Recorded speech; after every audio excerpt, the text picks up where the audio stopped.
Hello friends. हमने पिछले lecture में पंचायतों के बारे में पढ़ा था। आज हम नगर निकायों के बारे में पढ़ेंगे। तो स्टार्ट करते हैं आज का डिस्कशन। नगर निकायों का जो गठन किया गया है वो संवैधानिक स्तर पर 74वें संविधान संशोधन के तहत नगर निकायों को संवैधानिक दर्जा दिया गया है ना। अगर हम इसके प्रोविजंस को देखें तो जो नगर पंचायत के प्रोविजन से अगर आर्टिकल, इसमें सिर्फ आर्टिकल ही बदलेंगे और बाकी की चीजें सेम रहेगी। सिर्फ नगर निकाय स्थापित हो जाएगा पंचायतों की जगह। इसमें दो महत्वपूर्ण बातें हैं। जैसे नगर पंचायत या परिषद का गठन कब किया जाता है? जब 1 लाख तक की जनसंख्या हो जाती है ऐसे क्षेत्र में नगर पंचायत का गठन किया जाता है। जब 1 लाख से 5 लाख तक की जनसंख्या हो जाती है तो वहां पे नगर पालिका परिषद का गठन होता है।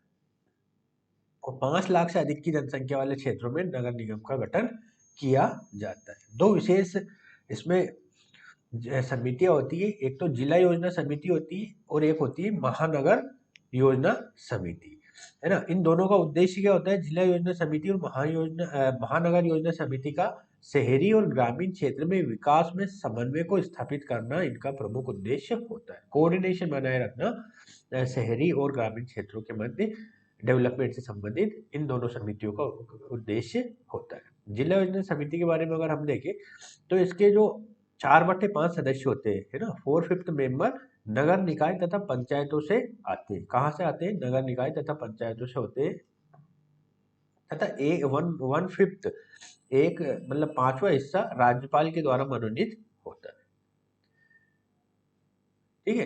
अगर हम महानगर योजना समिति में देखें तो इसके 2/3 सदस्य नगर निकाय तथा पंचायतों से आते हैं तथा 1/3 सदस्य राज्यपाल द्वारा मनोनीत होते हैं। ठीक है। और इसके तहत भारतीय संविधान में नगर निकाय के तहत 12वीं अनुसूची जोड़ी गई, है ना। 12वीं अनुसूची जोड़ी गई जिसमें 18 विषय, कितने विषय? 18 विषय। 11वीं अनुसूची मैंने आपको बताया था कि वो पंचायतों से संबंधित है और उसमें 29 विषय है। ठीक है, उसमें 29 विषय है।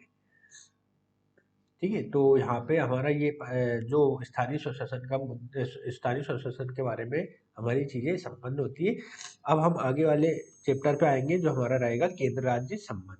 ठीक है। तो केंद्र राज्य संबंधों को हम इस पीपीटी के माध्यम से पढ़ेंगे। तो स्टार्ट करते हैं केंद्र राज्य संबंध।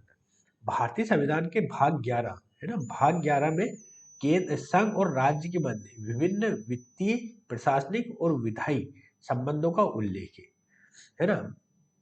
मतलब वित्तीय, प्रशासनिक, विधायी संबंध जो केंद्र राज्य संबंध है उसमें भारतीय संविधान का जो भाग 11 है उसमें इन चीजों का वर्णन है। अगर हम केंद्र राज्य संबंधों के विभिन्न पहलुओं में देखें तो सबसे पहले विधायी संबंध के बारे में देखेंगे। भारतीय संविधान के भाग 11 के अनुच्छेद 245 से 255 केंद्र और राज्यों के बीच विधायी संबंधों से संबंधित है। आर्टिकल 245 से 255 के मध्य जो भी प्रावधान किए गए हैं वो केंद्र और राज्यों के मध्य विधायी संबंधों से किए गए हैं। संविधान में 3 सूचियां हैं जो विधायी विषयों का वितरण करती है। कौन कौन सी सूची है? पहली है संघ सूची, सेंट्रल स्टेट। दूसरी राज्य सूची, स्टेट लिस्ट। और तीसरी है समवर्ती सूची, है ना, कॉन्करेंट लिस्ट। ठीक है। संघ सूची में क्या वर्णन है? इस सूची में शामिल विषयों पर केवल केंद्र सरकार कानून बना सकती है। जैसे रक्षा, विदेश, रेलवे, ये जो भी विषय आएंगे इस पर संघ अपना कानून बना सकता है। दूसरा राज्य सूची, इस सूची में शामिल विषयों पर सामान्यतः राज्य सरकारें कानून बनाती है। जैसे पुलिस हो गया, कृषि हो गया, स्थानीय स्वशासन के मुद्दे हो गए, इस पर राज्य कानून बनाती है। तीसरी सूची होती है समवर्ती सूची। इस सूची में शामिल विषयों पर केंद्र और राज्य दोनों सरकारें कानून बना सकती है। यदि किसी विषय पर केंद्र और राज्य के कानून में टकराव होता है तो केंद्र का कानून मान्य होगा। ठीक है, केंद्र का कानून मान्य होगा। इसमें एक विशेष बात भी ये है कि यदि किसी विषय पर राज्य सरकार ने कानून बना दिया है और उसे राष्ट्रपति ने अनुमति प्रदान कर दी है तो फिर वहां पे राज्य का कानून ही मान्य होगा, है ना, वहां पे राज्य का कानून मान्य होगा। ठीक है, ये एक विशेष बात है। संसद के पास पूरे भारत या उसके किसी भाग के लिए कानून बनाने की शक्ति है, जबकि राज्य विधानमंडल अपने राज्य के लिए कानून बनाते हैं। ठीक है। एक और यहाँ पे बात ध्यान देने की है कि कोई अंतर्राष्ट्रीय संधि को लागू करने के क्रम में अंतर्राष्ट्रीय टीटी कोई है, अगर उसको लागू करने की क्रम में कोई राज्य के विषय पर कानून बनाना होगा तो वो केंद्र सरकार उस पर बना सकती है। और राज्यसभा अगर किसी विषय को राज्यसभा अगर किसी विषय को अपने 2/3 बहुमत से पारित कर दे तब भी केंद्र राज्य सूची के विषय पर अपने कानून बना सकती है। एक और मुद्दा यहाँ पे कि यदि दो राज्य मान लो कि यूपी और एमपी मिलकर किसी राज्य सूची के विषय पर केंद्र से कहते हैं कि आप इस पर एक कानून बना सकते हैं दोनों राज्यों के लिए, तो वो ऐसा भी हो सकता है और ये जो कानून बनेगा इन दोनों राज्यों पर लागू होगा। केंद्र ऐसा भी कर सकता है, लेकिन इसमें दोनों राज्यों की सहमति होना आवश्यक है। अब हम देखेंगे प्रशासनिक संबंध।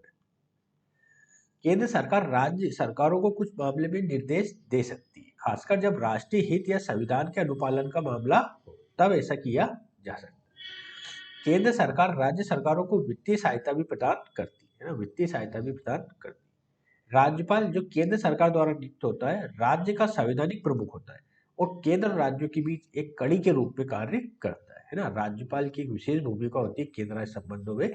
इसके संबंध में आपने बहुत सारे जो मुद्दे भी देखे होंगे, जैसे एक रिपोर्ट आई थी सरकारी आयोग, है ना, सरकारी आयोग,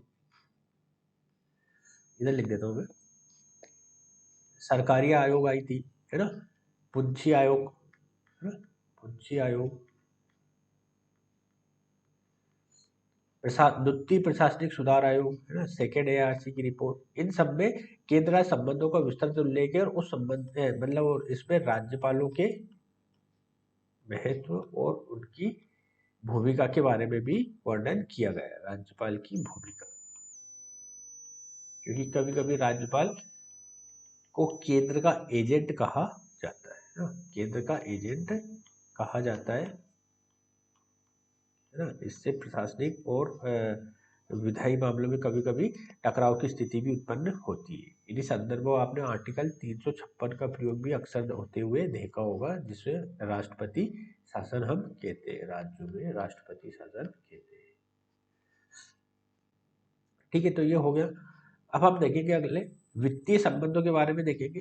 संविधान केंद्र और राज्यों के बीच वित्तीय संबंधों का विभाजन करता है ना, संविधान केंद्र और राज्यों के बीच वित्तीय संसाधनों का विभाजन करता है। और इसके लिए आपको पता होगा भारतीय संविधान का अनुच्छेद 280 इसमें वित्त आयोग का गठन किया गया है ना, वित्त आयोग का गठन किया गया है। ये आगे मैं बताऊंगा इसी में वित्त आयोग क्या है, इसके क्या कार्य है, इसकी संरचना क्या है और वित्त आयोग की भारतीय संविधान में क्या भूमिका है और सहकारी संघवाद बनाए रखने में वित्त आयोग कैसे भूमिका निभा रहा है। केंद्र सरकार करों के माध्यम से राजस्व का एक बड़ा हिस्सा एकत्र करती है और फिर इसे विभिन्न योजनाओं और अनुदानों के माध्यम से राज्यों के मध्य साझा करती है। वित्त आयोग जो एक संवैधानिक निकाय केंद्र और राज्यों के बीच वित्तीय संसाधनों के वितरण की सिफारिश करता। विधायी मुद्दों को अगर देखें, केंद्र राज्य संबंधों के मुद्दों को अगर हम विस्तृत में देखें तो बहुत सारे मुद्दे हैं। जैसे विधायी मुद्दों में देखें तो अवशिष्ट शक्तियां, मैंने जैसे बताया था भारतीय संविधान में 3 सूची है, संघ सूची, राज्य सूची और विधायी सूची। अगर इन तीनों में कोई विषय नहीं मिलता है तो उसे अवशिष्ट शक्तियों का माना जाता है ना। जैसे भारतीय संविधान ने एक कर लगाया था, कौन सा कर लगाया था, वेट लगाया था, वैल्यू एडेड टैक्स। अब वैल्यू एडेड टैक्स का वेट नहीं, सॉरी, वो लगाया था सेवा कर, सेवा कर लगाया था। तो सेवा कर का किसी भी अनुसूची में विवरण नहीं था, है ना, सेवा कर का किसी भी अनुसूची में विवरण नहीं था। तो ये भारतीय संविधान में ऐसा वर्णन है कि अगर कोई अवशिष्ट विषय होगा तो उस पर अधिकार किसका, मतलब उस पर मतलब कौन कानून बना सकता है, उस पर संघ कानून बना सकता है ना, संघ कानून बना सकता है। मतलब अवशिष्ट शक्तियां संघ के पास है, भारत में अवशिष्ट शक्तियां संघ के पास है। जबकि जो संघात्मक देश होते हैं वहां पे अवशिष्ट शक्तियां राज्यों के पास होती है। इसका एक बेस्ट एग्जांपल आप अमेरिका देख सकते हैं। यूएसए में जो अवशिष्ट शक्तियां है है ना? ऐसी चीज़ जो जो यूएसए के संविधान में नहीं है, अगर वहाँ ऊपर उभर कर आती है, तो उस पर कानून राज्यों पर, जो वहाँ के स्टेट से 50 स्टेट है, राज्यों पर निर्भर करते हैं। जबकि भारत, क्योंकि एक भारत का जो संविधान निर्माण हुआ है विशेष परिस्थितियों में हुआ है, और इसको हम अर्ध संघ भी कहते हैं। इसके तहत जो अवशिष्ट शक्तियाँ है वो राज्यों के पास न होकर केंद्र के पास या संघ के पास दी गई है ना? तो यहाँ पे एक ये विशेष बात थी। संविधान में अवशिष्ट शक्तियां केंद्र सरकार को दी गई है, जिसका अर्थ है कि जिन विषयों का उल्लेख संघ, राज्य या समवर्ती सूची में नहीं है, उन पर कानून बनाने का अधिकार केंद्र के पास है। कुछ राज्यों का मानना है कि राज्यों की स्वायत्तता का उल्लंघन करता है ना? कुछ राज्यों का ऐसा मानना है कि राज्यों की स्वायत्तता का उल्लंघन करता है। समवर्ती सूची पर भी केंद्र का प्रभुत्व रहता है। कैसे रहता है? समवर्ती सूची में शामिल विषयों पर केंद्र और राज्य दोनों कानून बना सकते हैं, लेकिन यदि कोई टकराव होता है तो केंद्र का कानून मान्य होता है। इससे राज्यों को लगता है कि उनकी विधायी शक्तियां सीमित होती है ना? तो ये भी एक चैलेंज वाला मुद्दा है। राज्यपाल की भूमिका, जैसे मैंने भी अभी बताया था इसके पहले, कि राज्यपाल भी कभी कभी केंद्र के एजेंट के रूप में कार्य करता है। राष्ट्रपति शासन लगाना हो गया, किसी विधेयक को आरक्षित करने के संबंध में हो गया, तो ये सब बातें वहाँ पे चैलेंज उत्पन्न करती है केंद्र राज्य संबंधों के प्रति। राज्यपाल जो केंद्र सरकार द्वारा नियुक्त होता है, राज्य विधानमंडल द्वारा पारित विधेयकों को राष्ट्रपति के विचार के लिए आरक्षित कर सकता है। इस शक्ति का उपयोग कभी कभी केंद्र द्वारा राज्य सरकारों को नियंत्रित करने के लिए किया जा सकता है। जैसे मैंने जो भारतीय संविधान का अनुच्छेद 111 है, और राष्ट्रपति की विधेयक पर अनुमति देने से संबंधित है। सेम टू सेम इसी तरह अगर हम निवासी जोड़ेंगे तो इसका आर्टिकल 200 हो जाएगा। 200 में राज्यपाल की विधेयकों पर अनुमति देने से संबंधित शक्तियों का विवरण दिया गया है। तो इस शक्ति का प्रयोग करके राज्यपाल राष्ट्रपति के लिए कोई राज्य द्वारा पारित कानून को आरक्षित कर सकता है। प्रशासनिक मुद्दों में अगर देखें तो अखिल भारतीय सेवाएं, है ना? अखिल भारतीय सेवाएं भारतीय संविधान के अनुच्छेद 312 में वर्णित है ना? 312 में वर्णित है।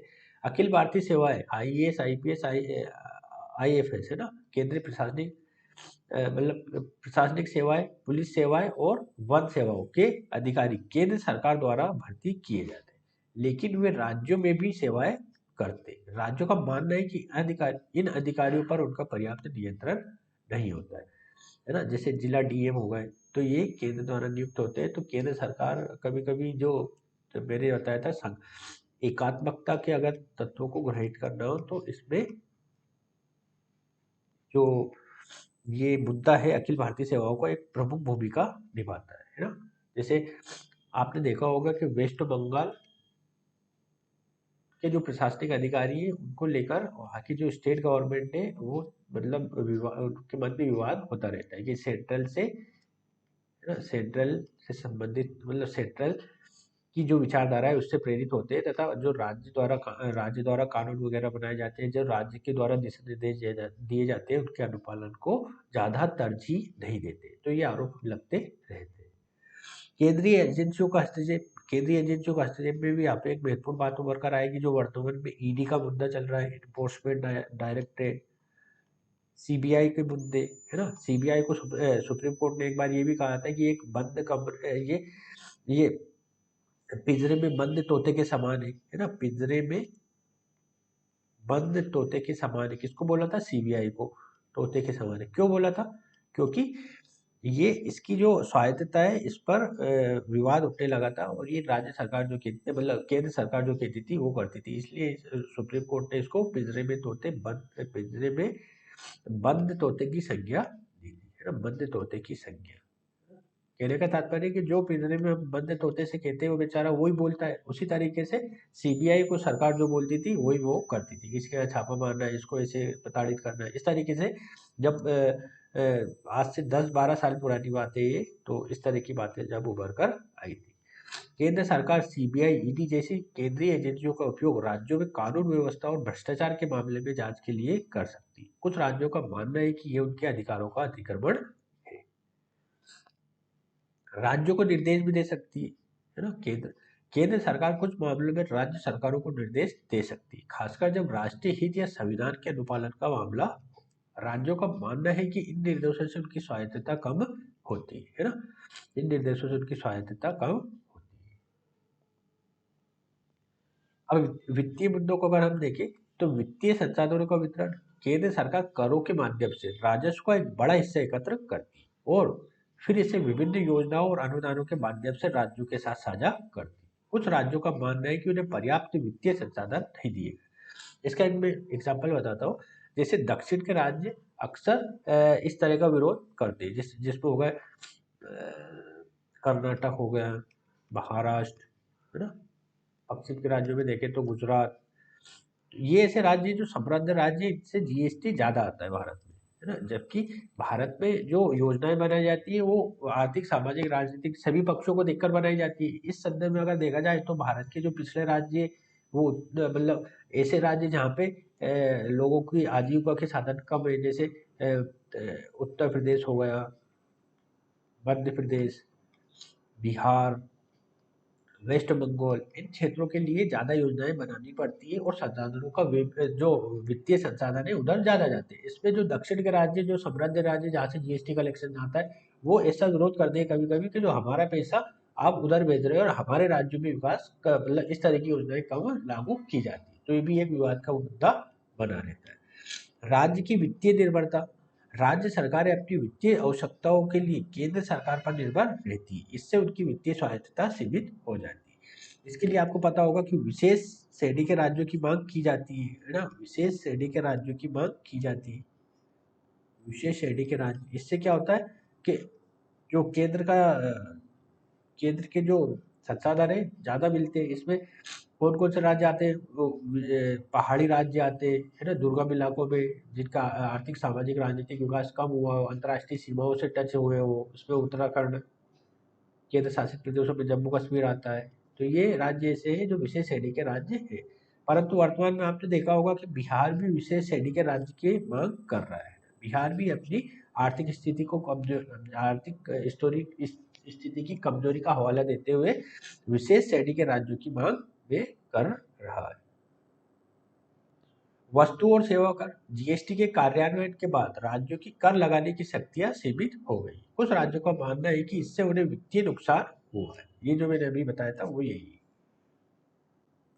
उत्तर और दक्षिण के राज्यों की मध्य तरफ राजनीतिक मुद्दों को अगर देखिए, केंद्र और राज्य के संबंधों के, गठबंधन की राजनीति, गठबंधन सरकारों के दौर में केंद्र और राज्यों के बीच संबंध अधिक जटिल हो गए। क्षेत्रीय दलों की भूमिका महत्वपूर्ण हो गई है और वो केंद्र सरकार पर अपनी मांगों को पूरा करने का दबाव डालती है ना। केंद्र सरकारों पर अपनी मांगों का पूरा करने का दबाव वो डालती है।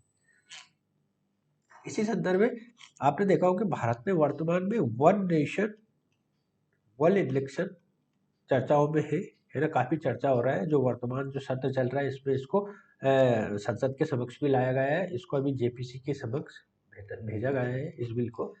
और वन नेशन वन इलेक्शन से क्या है कि क्षेत्रीय दल अपनी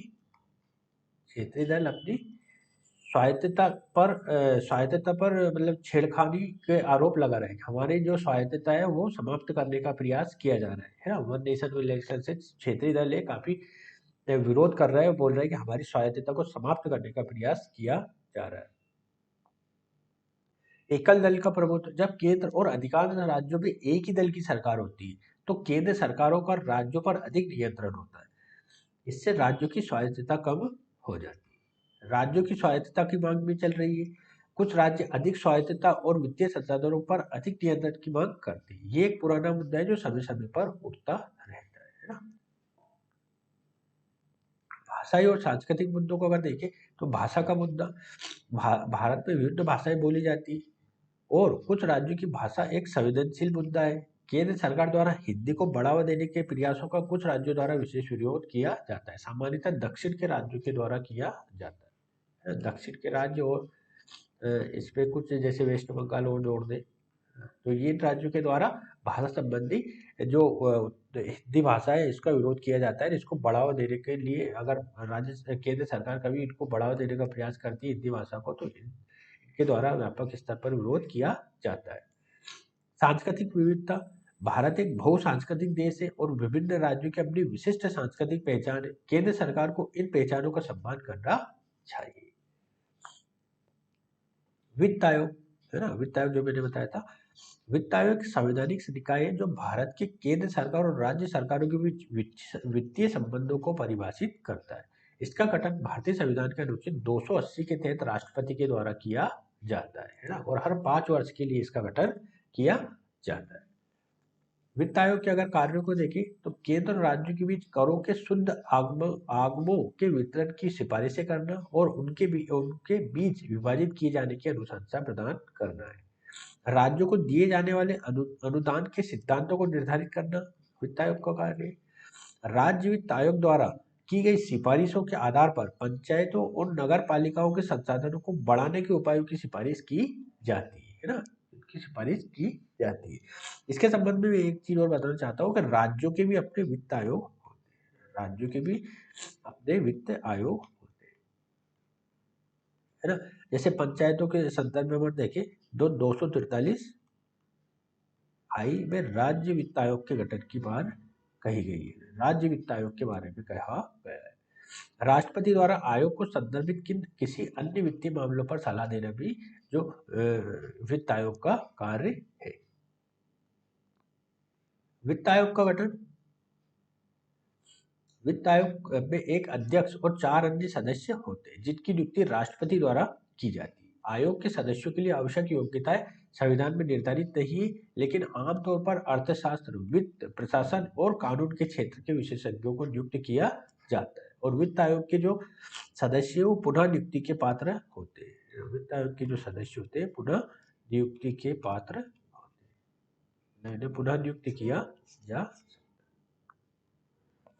वित्त आयोग की भूमिका को अगर हम देखें तो वित्त आयोग केंद्र और राज्य के बीच वित्तीय संबंधों को संतुलित करने में महत्वपूर्ण भूमिका निभाता है। ये तो सुनिश्चित करता है कि राज्यों को उनके कार्यों को करने के लिए पर्याप्त वित्तीय संसाधन उपलब्ध हो।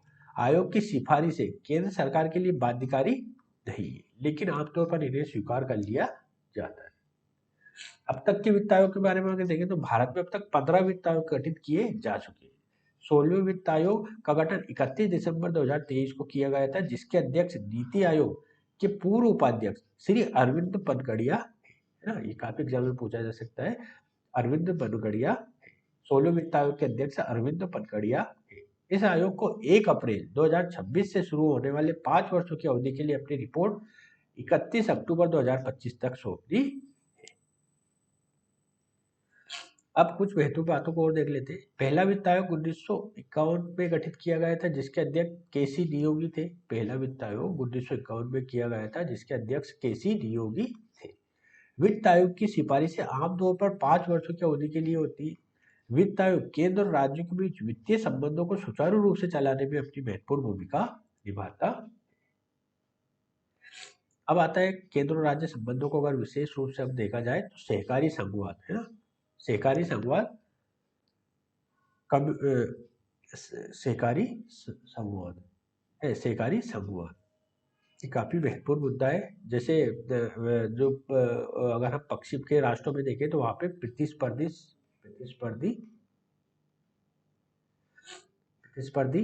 देखा जाता है, वहां पे राज्य एक दूसरे से प्रतिस्पर्धा करते हैं, जबकि भारत के राज्य एक दूसरे में सहयोगात्मक संबंध बनाते हुए संघ को मजबूती प्रदान करते हुए आगे बढ़ने की बात कहते हैं। सहकारी संघवाद एक ऐसी अवधारणा है जो केंद्र और राज्य सरकारों के बीच सहयोग और साझेदारी पर आधारित है, न कि प्रतिस्पर्धा पर। यह एक ऐसी व्यवस्था है जिसमें केंद्र और राज्य एक दूसरे के साथ मिलकर कार्य करते हैं, एक दूसरे की मदद करते हैं और राष्ट्रीय हितों को बढ़ावा देने के लिए एक दूसरे के साथ समन्वय स्थापित करते हैं। सहकारी संघवाद की अगर मुख्य विशेषताओं में देखें तो क्षेत्रीय संबंध। सहकारी संघवाद में केंद्र और राज्यों के बीच संबंध लंबवत नहीं होते बल्कि क्षैतिज होते। इसका मतलब है केंद्र और राज्य एक दूसरे के अधीनस्थ नहीं होते बल्कि समान भागीदारी होते। इसके तहत आपने नीति आयोग के बारे में सुना होगा, national institution for transforming India, NITI Aayog. ये सहकारी संघवाद में विशेष भूमिका निभाता है, विशेष भूमिका निभाता है। कैसे निभाता है? ये राज्यों को रैंकिंग प्रदान करता है विभिन्न मुद्दों पर, है ना, राज्यों से सुझाव आमंत्रित करता है, राज्यों को नीति निर्माण में सहायक मतलब शामिल करता है ना। कोई अगर नीति निर्मित की जा रही है तो उसमें राज्यों को शामिल करता है, ठीक है। तो नीति आयोग एक विशेष भूमिका निभाता। सहयोग और समन्वय। सहकारी संघवाद में केंद्र और राज्य एक दूसरे के साथ सहयोग बढ़ाते हैं, एक दूसरे की मदद करते हैं और राष्ट्रीय हितों को बढ़ावा देने के लिए एक दूसरे के साथ समन्वय स्थापित करते हैं। साझा जिम्मेदारी। सहकारी संघवाद में केंद्र और राज्य दोनों ही देश के विकास और प्रगति के लिए समान रूप से जिम्मेदार होते हैं। संवाद और समझौता। सहकारी संवाद में केंद्र और राज्यों के बीच किसी भी विवाद या मतभेद को संवाद और समझौते के माध्यम से हल किया जाता है। डायलॉग के माध्यम से संपन्न किया जाता है। किसी तरह का कोई ऐसा विवाद नहीं होता है। अगर कोई दिक्कत आती है तो केंद्र और राज्य बैठकर उस विवाद को सुलझाते हैं।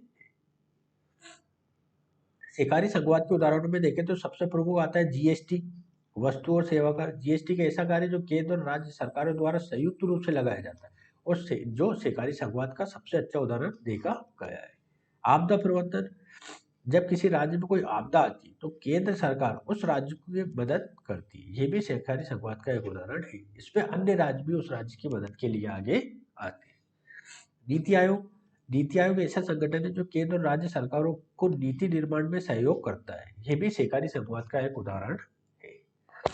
सहकारी संघवाद के महत्व को देखें तो सहकारी संघवाद भारत जैसे विविधतापूर्ण देश के लिए बहुत महत्वपूर्ण है। ये केंद्र और राज्यों के बीच विश्वास और सहयोग को बढ़ावा देता है, जिससे देश का विकास और प्रगति सुनिश्चित होती है। परंतु भारत एक अर्धसंघात्मक देश है और भारत का विकास की प्रक्रिया भी चल रही है। तो इस संदर्भ में सहकारी संघवाद के लिए विभिन्न चुनौतियां भी उत्पन्न होती है। वो कौन कौन सी? राजनीतिक मतभेद। केंद्र और राज्यों में अलग अलग दलों की सरकारें होने पर सहयोग और समन्वय में कठिनाई होती है। जैसे दक्षिण के राज्यों में वहाँ के क्षेत्रीय दलों की जो भूमिका ज्यादा होती है, इसलिए टकराव की स्थिति बनी रहती है। झारखंड में झारखंड मुक्ति मोर्चा की अभी सरकार है, तो वहाँ भी केंद्र राज्य संबंधों के मध्य टकराव रहती है। सहकारी संघवाद कब सबसे अच्छा कार्य करता है? जब सेंट्रल और स्टेट पे एक ही दल की शासन हो या एक ही विचारधारा की शासन हो, जब जाकर इसका ज्यादा फ्रूटफुल मीनिंग निकलकर सामने आता है। वित्तीय संसाधन। कुछ राज्यों का मानना है कि उन्हें केंद्र सरकार द्वारा पर्याप्त वित्तीय संसाधन नहीं दिए जाते। शक्तियों का विभाजन। केंद्र और राज्यों के बीच शक्तियों के विभाजन को लेकर भी कभी कभी विवाद हो जाता है। तो यहाँ पे हमने केंद्र राज्य संबंधों के बारे में जो मेन मेन मुद्दे थे वो देख लिए। अब थोड़े बहुत कुछ मुद्दे बच जाते हैं, जैसे अंतर्राष्ट्रीय नदी जल विकास प्राधिकरण है ना, जो नदी जल विवाद है वो भी काफी पुराना है। अंतर्राष्ट्रीय नदी जल विवाद है ना, नदी जल विवाद विवाद विवाद इस पे कावेरी वाटर डिस्प्यूट सबसे महत्वपूर्ण है। कावेरी वाटर डिस्प्यूट है ना, वाटर डिस्प्यूट। इस पे कर्नाटक और तमिलनाडु के मध्य काफी विवाद बना रहता है। कर्नाटक और तमिलनाडु के मध्य विवाद बना रहता है।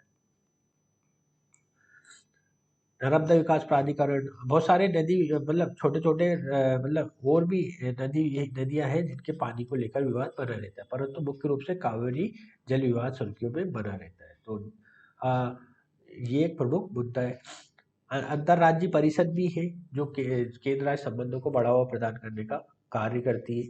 280 मैंने बता ही दिया है, ठीक है। और सहायता अनुदान भी रहता है, जो राज्य सरकारों को केंद्र सरकार सहायता अनुदान देती है, उसके संदर्भ में भी केंद्र राज्य संबंधों के बारे में विस्तृत उल्लेख है।